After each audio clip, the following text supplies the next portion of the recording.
COVID-19 தொந்தரவால் இந்தியாவிலேயும் பாதிப்பு ஏற்பட்டுள்ளது. அந்த வகையிலே தமிழகத்திலே நீதிமன்றங்கள் செயல்படாத காரணத்தினால் எங்களது உறுப்பினர்கள் தொழில் பாதிப்புக்கு உள்ளானார்கள். அதன் அடிப்படையிலே கரூர் வழக்கறிஞர் சங்கத்தை பொறுத்தவரை கடந்த வாரம் 70க்கும் மேற்பட்ட வழக்கறிஞர்களுக்கு 3000 மதிப்புள்ள பொருட்கள் வழங்கப்பட்டன.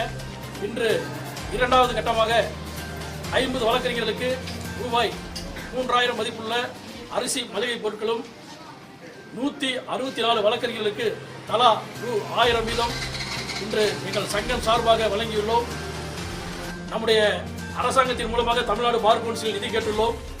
அவர்கள் நிதி கொடுக்கப்பட்டால் அந்த நிதியும் சேர்த்து எங்களுடைய தமிழ்நாடு பார் கவுன்சில் அண்ட் புதுச்சேரியினுடைய குழுமத்தினுடைய டெபாசிட் தொகை எங்களுடைய தொகையும் எடுத்து கிட்டத்தட்ட 19,000 வழக்கறிஞர்களுக்கு மேல் தமிழ்நாடு பார் கவுன்சிலில் அப்ளை செய்துள்ளார்கள்.